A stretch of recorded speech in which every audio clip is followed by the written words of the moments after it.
Hi friends, welcome to homemade cooking and crafts. ഇന്ന് നമുക്ക് തുണി വെച്ചുള്ള മാസ്ക് ഉണ്ടാക്കുന്നത് എങ്ങനെയാണെന്ന് നോക്കാം. കോട്ടൺ തുണിയാണ് കൂടുതൽ നല്ലത്. തുണി ആയതുകൊണ്ട് തന്നെ നമുക്ക് നല്ലവണ്ണം വാഷ് ചെയ്തിട്ട് വീണ്ടും ഉപയോഗിക്കാവുന്നതാണ്. 14 ഇഞ്ച് വീതിയും 8 ഇഞ്ച് നീളവുമുള്ള ഒരു തുണി കട്ട് ചെയ്തെടുക്കുക. എന്നിട്ട് നല്ല വശവും കൂടി അതിൻ്റെ ചീത്ത വശത്ത് ഒരു 1/4 ഇഞ്ച് ഇട്ടിട്ട് അടിച്ചെടുക്കുക.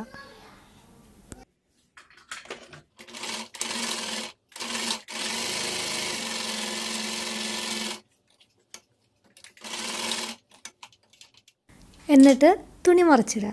തയ്ച്ച ഭാഗം ഉള്ളിൽ പോകും. എന്നിട്ട് തുറന്നിരിക്കണ ആ 2 ഭാഗവും സ്റ്റിച്ച് ചെയ്ത് കൊടുക്കുക.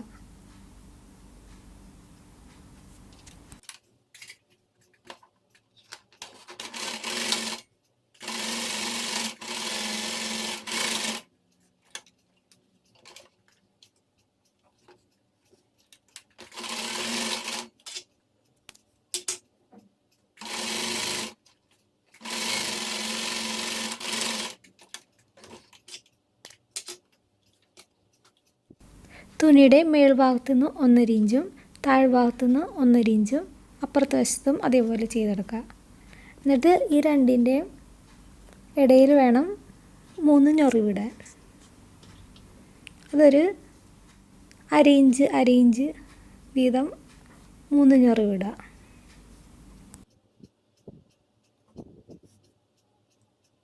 എന്നിട്ടത് ഒരു പിന്ന് വെച്ച് കുത്തി സെക്യൂർ ചെയ്തെടുക്കുക.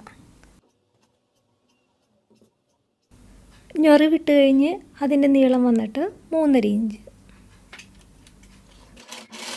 എന്നിട്ട് 2 സൈഡിലും അടിച്ചെടുക്കാം.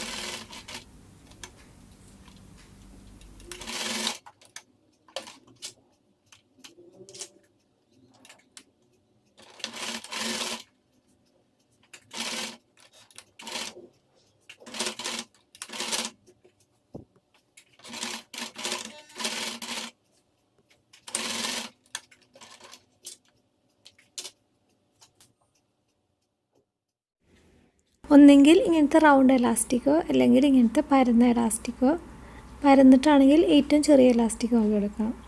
ഇതൊരു 1/4 ഇഞ്ചോളം ഉണ്ട്. എലാസ്റ്റിക്കിൻ്റെ നീളം വന്നിട്ട് ഒരു 6.5 ഇഞ്ച് എടുക്കാം. 2 എണ്ണം കട്ട് ചെയ്തെടുക്കണം 2 വശത്തും വെക്കുന്നതിന്. അത് വെക്കേണ്ടത് ഇങ്ങനെയാണ്. ആ 2 സ്ഥലത്തും എലാസ്റ്റിക് സ്റ്റിച്ച് ചെയ്ത് കൊടുക്കുക. എന്നിട്ട് ചെറിയ പീസ് തുണി കട്ട് ചെയ്തെടുക്കുക. അതിൻ്റെ വീതി വന്നിട്ട് 1.5 ഇഞ്ച്, നീളം വന്നിട്ട് തയ്ച്ചെടുത്ത തുണീനെക്കാട്ടും 1 ഇഞ്ച് വീതം കൂട്ടിയെടുക്കുക, മേൽഭാഗത്തും താഴെ ഭാഗത്തും. എന്നിട്ട് ഇങ്ങനെ തുണി മടക്കി വെച്ചിട്ട് സ്റ്റിച്ച് ചെയ്ത് കൊടുക്കുക. അങ്ങനെ അപ്പുറത്തെ സൈഡിലും അതേപോലെ തന്നെ ചെയ്തെടുക്കുക.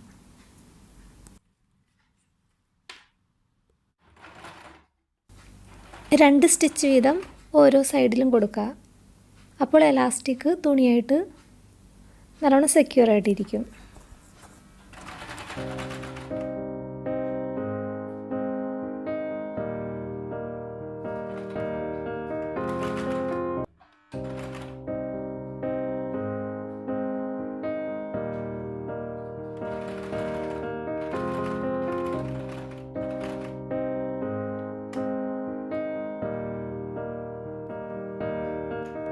എന്നിട്ട് ഈ തുണീനെ ഇങ്ങോട്ട് തിരിച്ച് വെക്കുക.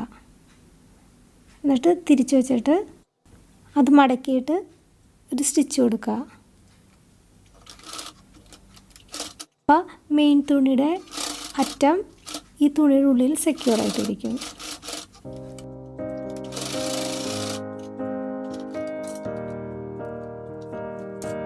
ഈ തയ്ച്ച തുണീനെ മൊത്തം പുറകോട്ട് തിരിച്ച് വെക്കുക.